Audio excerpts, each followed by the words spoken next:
नवे नेम के दृष्टिकोण तो सेवा के हेठ लिखे दो पहलू सामने आए हैं। पहला है स्वार्थ रहत सेवा, दूजा है दूजियां दे भले लई सेवा। हथले परचे का केंद्री सरोकार सेवा है, जिसनों ईसाई धर्म के पवित्र ग्रंथ बाइबल के दूजे भाग नवे नेम विचों सेवा के विशेष हवाले नाल पेश करन दी कोशिश की गई है। ईसाई धर्म विच सेवा के सिद्धांत नूं आम तौर उत्ते इतिहासिक विकास के नाल नाल विकसित हुंदा दर्शाया गया है। हथले परचे का दृष्टिकोण इसनूं इतिहासिक संदर्भ विच समझण दी बजाय सिद्धांत वजों समझना है। पर इत्थे ये ध्यान रखना जरूरी है कि बाइबल का कोई भी सिद्धांत समझण लई इसनूं इतिहासिक परिपेख विच जरूर रखना पैंदा है।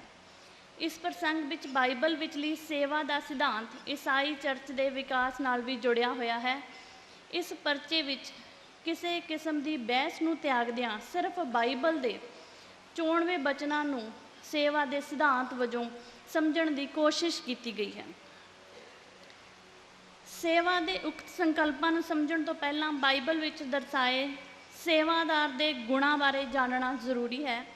नवे नेम विच सेवा करन वाले नूं सेवक, दास जां फिर सेवादार कहा जाता है, कहा गया है। अते कहा गया है कि जेकर कोई सब तो पहली थां प्राप्त करना चाहे तां ओह सेवक बने।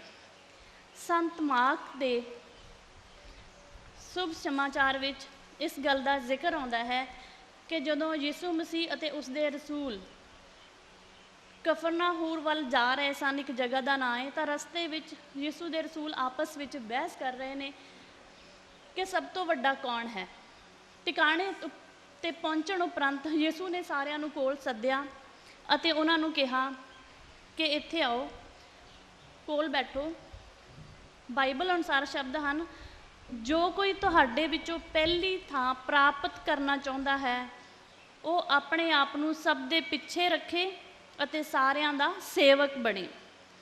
संत मार्क दे शुभ समाचार विच अगे जाके यीशु मसीह दे यूहन्ना अते याकूब नाल होए बचन बिलास विच फिर इस गल का जिक्र आउंदा है, तुसीं जाणदे हो जिहड़े अपने आप नूं लोकां दे हाकम समझदे हन ਉਹ ਉਹਨਾਂ ਉੱਤੇ हुक्म चलाउंदे हन अते ਉਹਨਾਂ ਦੇ नेता ਉਹਨਾਂ ਉੱਤੇ अधिकार रखते हैं। तुहाडे विच अजिहा नहीं होना चाहिए।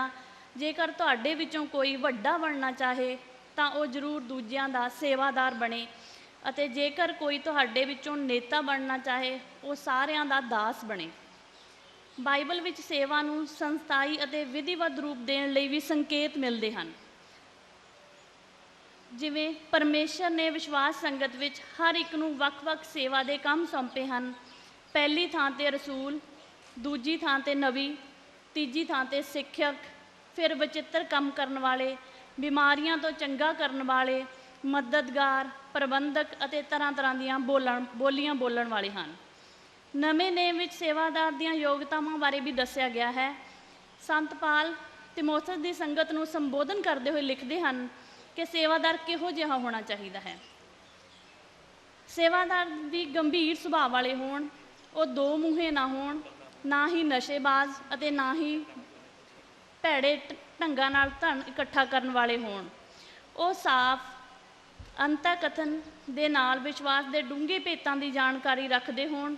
उन्हां दी पहलां पूर्ण जांच होनी जरूरी है। ये होण ते जेकर वो हर तरह नाल निहकलंक होण तां उन्हां नूं सेवा करन दित्ती जावे। अगे चल के संत पाल द्वारा तिमोथस नूं दूजा पत्र लिखिया गया है, जिस विच सेवादार बारे कहा गया है, प्रभु दे दास नूं झगड़ालू बिल्कुल नहीं होना चाहिए, सगों उसनूं तां हर किसे वल दयालू, सहनशील, चंगा, सिक्खक, नम्र अते अपने विरोधियों नूं ताड़ना करन वाला होना चाहिए है। संत पाल दा तिमोथस की संगत नूं लिखे पहले पत्थर विच सेवादार दे परिवार दे संबंधी जिम्मेवारियां बारे दस्सिया गया है ते उन्हां दी फैमिली मैंबर्स की भी गल की गई है कि उन्हां दा सुभाव भी किहो जिहा होना चाहिए। बाइबल दर्ज है उन्हां दी पत्नियां भी पूर्ण गंभीर सुभाव वालियां होण, वो फसादी सुभाव वालियां ना होण, सगों वो हर तरह नाल भरोसेयोग होण। हर सेवादार की पत्नी ਇੱਕ ਹੀ ਹੋਵੇ, ਉਹ ਆਪਣੇ ਬੱਚਿਆਂ ਅਤੇ ਘਰ-ਬਾਰ ਦੀ ਚੰਗੀ ਤਰ੍ਹਾਂ ਦੇਖਭਾਲ ਕਰਨ ਵਾਲਾ ਹੋਵੇ। ਭਾਵ ਹੈ ਕਿ ਸੇਵਾਦਾਰ ਅਨੈਤਿਕਤਾ ਤੋਂ ਦੂਰ ਅਤੇ ਨੈਤਿਕ ਗੁਣਾਂ ਨਾਲ ਭਰਪੂਰ ਹੋਣਾ ਜ਼ਰੂਰੀ ਹੈ। ਬਾਈਬਲ ਵਿੱਚ ਦੱਸਿਆ ਗਿਆ ਹੈ ਕਿ ਸੇਵਾ ਪਿਆਰ ਭਾਵਨਾ ਨਾਲ ਕਰਨੀ ਜ਼ਰੂਰੀ ਹੈ। ਇਸ ਵਿੱਚ ਸੰਤ ਪਾਲ ਆਪਣੇ ਪੱਤਰ ਜੋ ਗਲਾਤੀਆਂ ਦੀ ਵਿਸ਼ਵਾਸ ਸੰਗਤ ਨੂੰ ਲਿਖਿਆ ਗਿਆ ਹੈ ਵਿੱਚ ਆਖਦੇ ਹਨ, ਸਗੋਂ ਪਿਆਰ ਭਾਵਨਾ ਨਾਲ ਇੱਕ ਦੂਜੇ ਦੀ ਸੇਵਾ ਕਰੋ।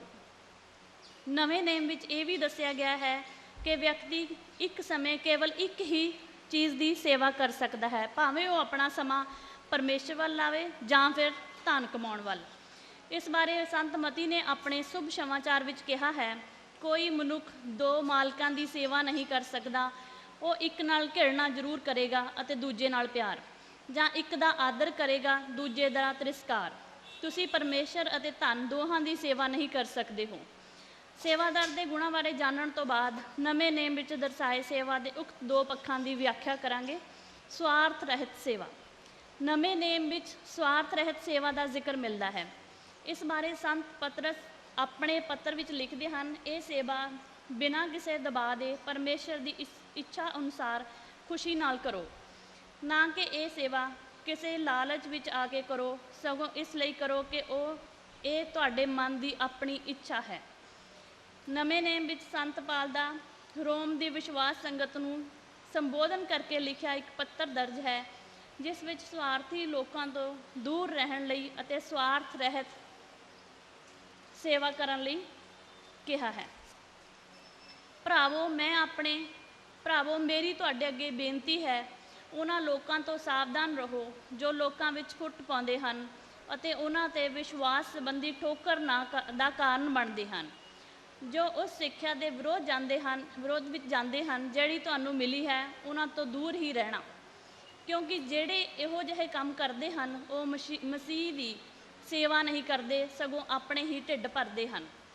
ਉਹ ਆਪਣੇ ਸੁੰਦਰ ਸ਼ਬਦਾਂ ਅਤੇ ਮਕਾਰੀ ਨਾਲ ਭਰੇ ਭਾਸ਼ਣਾਂ ਨਾਲ ਭੋਲੇ ਮਨਾਂ ਵਾਲੇ ਲੋਕਾਂ ਨੂੰ ਧੋਖਾ ਦਿੰਦੇ ਹਨ।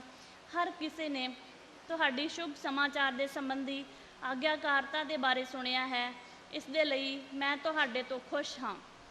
ਪਰ ਫਿਰ ਵੀ ਮੈਂ ਤੁਹਾਨੂੰ ਕਹਿਣਾ ਚਾਹੁੰਦਾ ਹਾਂ ਕਿ ਬਾਈਬਲ ਵੱਲ ਆਪਣੇ ਮਨ ਲਾਵੋ ਅਤੇ ਬੁਰਾਈ ਤੋਂ ਦੂਰ ਰਹੋ। ਬਾਈਬਲ ਵਿੱਚ ਅਗਲਾ ਪੁਆਇੰਟ ਜਿਹੜਾ ਮੈਂ ਦੇਖਿਆ ਹੋਏਗਾ, ਦੂਜਿਆਂ ਦੇ ਭਲੇ ਲਈ ਸੇਵਾ। ਬਹੁਤ ਸਾਰੇ ਪੁਆਇੰਟ ਨੇ ਪਰ ਮੈਨੂੰ ਮੁੱਖ ਰੱਖ ਕੇ ਆਪਣਾ ਪੇਪਰ ਲਿਖਿਆ।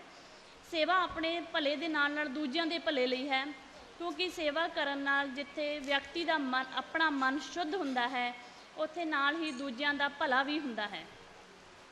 ਦੂਜਿਆਂ ਦੇ ਭਲੇ ਲਈ ਕੀਤੀ ਸੇਵਾ ਪਰਮੇਸ਼ਰ ਦੀ ਸੇਵਾ ਹੈ ਅਤੇ ਤਨ ਮਨ ਜਾਂ ਫਿਰ ਧਨ ਨਾਲ ਕੀਤੀ ਜਾ ਸਕਦੀ ਹੈ ਇਹ ਸੇਵਾ। ਨਵੇਂ ਨੇਮ ਵਿੱਚ ਸੰਤ ਪਾਲ ਦਾ ਰੋਮ ਦੀ ਸੰਗਤ ਨੂੰ ਲਿਖਿਆ ਪੱਤਰ ਦਰਜ ਹੈ, ਜਿਸ ਵਿੱਚ ਤਨ ਅਤੇ ਮਨ ਦੀ ਸੇਵਾ ਬਾਰੇ ਲਿਖਿਆ ਗਿਆ ਹੈ। ਸਭ ਤੋਂ ਪਹਿਲਾਂ ਮੈਂ ਯਿਸੂ ਮਸੀਹ ਦੇ ਰਾਹੀਂ ਸਭ ਦੇ ਲਈ ਆਪਣੇ ਪਰਮੇਸ਼ਰ ਦਾ ਧੰਨਵਾਦ ਕਰਦਾ ਹਾਂ, ਕਿਉਂਕਿ ਤੁਹਾਡੇ ਵਿਸ਼ਵਾਸ ਦੀ ਸ਼ਲਾਘਾ ਲੋਕੀ ਹਰ ਥਾਂ ਕਰ ਰਹੇ ਹਨ।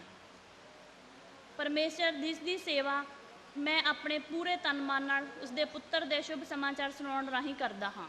ਧਨ ਨਾਲ ਕੀਤੀ ਸੇਵਾ ਦਾ ਇੱਕ ਪੱਖ ਦਾਨ ਹੈ, ਜਿਸ ਬਾਰੇ ਨਵੇਂ ਨੇਮ ਵਿੱਚ ਕਿਹਾ ਗਿਆ ਹੈ, ਕਿਉਂਕਿ ਦਾਨ ਦੁਆਰਾ ਕੀਤੀ ਤੁਹਾਡੀ ਸੇਵਾ ਰਾਹੀਂ ਕੇਵਲ ਪਰਮੇਸ਼ਰ ਨੇ ਲੋਕਾਂ ਦੀਆਂ ਲੋੜਾਂ ਦੀ ਪੂਰਤੀ ਨਹੀਂ ਹੁੰਦੀਆਂ ਕਰਨੀ, ਸਗੋਂ ਇਸ ਰਾਹੀਂ ਪਰਮੇਸ਼ਰ ਵੱਲ ਧੰਨਵਾਦ ਦਾ ਦਰਿਆ ਵੀ ਵਗ ਤੁਰਦਾ ਹੈ। ਇਹ ਸੇਵਾ ਜੋ ਤੁਹਾਡੇ ਵਿਸ਼ਵਾਸ ਦਾ ਸਬੂਤ ਹੈ। ਨਵੇਂ ਨੇਮ ਵਿੱਚ ਅਨੁਸਾਰ ਸੇਵਾ ਦਿਖਾਵੇ ਲਈ ਨਹੀਂ ਹੋਣੀ ਚਾਹੀਦੀ, ਸਗੋਂ ਪਰਮੇਸ਼ਰ ਲਈ ਹੋਣੀ ਚਾਹੀਦੀ ਹੈ। ਇਸ ਬਾਰੇ ਸੰਤ ਪਾਲ ਦੁਆਰਾ ਅਫਸੀਆਂ ਦੀ ਵਿਸ਼ਵਾਸ ਸੰਗਤ ਨੂੰ ਲਿਖੇ ਪੱਤਰ ਵਿੱਚ ਕਿਹਾ ਗਿਆ ਹੈ, ਕੇਵਲ ਆਦਮੀਆਂ ਨੂੰ ਦਿਖਾਉਣ ਵਾਸਤੇ ਹੀ ਸੇਵਾ ਨਾ ਕਰੋ, ਸਗੋਂ ਮਸੀਹ ਦੇ ਗੁਲਾਮ ਹੋਣ ਦੇ ਨਾਤੇ ਪਰਮੇਸ਼ਰ ਦੀ ਇੱਛਾ ਪੂਰੀ ਕਰੋ। ਇਸ ਲਈ ਗੁਲਾਮ ਹੋਣ ਦੇ ਨਾਤੇ ਵੀ ਖੁਸ਼ੀ ਨਾਲ ਸੇਵਾ ਕਰੋ, ਇਹ ਸਮਝ ਕੇ ਕਿ ਤੁਹਾਡੀ ਸੇਵਾ ਪ੍ਰਭੂ ਲਈ ਹੈ, ਨਾ ਕਿ ਆਦਮੀਆਂ ਲਈ। ਮਨੁੱਖ ਦੀ ਜ਼ਿੰਦਗੀ ਵਿੱਚ ਸੇਵਾ ਦਾ ਬਹੁਤ ਮਹੱਤਵ ਹੈ, ਕਿਉਂਕਿ ਇਸ ਨਾਲ ਸਮੁੱਚੇ ਸਮਾਜ ਦਾ ਭਲਾ ਹੈ। ਯਿਸੂ ਮਸੀਹ ਦਾ ਇਸ ਧਰਤੀ ਉੱਤੇ ਆਉਣ ਦਾ ਮਕਸਦ ਵੀ ਸੇਵਾ ਕਰਾਉਣਾ ਨਹੀਂ, ਸਗੋਂ ਦੂਜਿਆਂ ਦੇ ਭਲੇ ਲਈ ਸੇਵਾ ਕਰਨਾ ਹੈ, ਜਿਸ ਬਾਰੇ ਸੰਤ ਮਾਰਕਸ ਦੇ ਸ਼ੁਭ ਸਮਾਚਾਰ ਵਿੱਚ ਕਿਹਾ ਗਿਆ ਹੈ, ਮਨੁੱਖ ਦਾ ਪੁੱਤਰ ਵੀ ਸੇਵਾ ਕਰਾਉਣ ਨਹੀਂ, ਸਗੋਂ ਸੇਵਾ ਕਰਨ ਅਤੇ ਬਹੁਤਿਆਂ ਲੋਕਾਂ ਦੀ ਮੁਕਤੀ ਦੇ ਮੁੱਲ ਲਈ ਆਪਣੀ ਜਾਨ ਦੇਣ ਲਈ ਆਇਆ ਹੈ।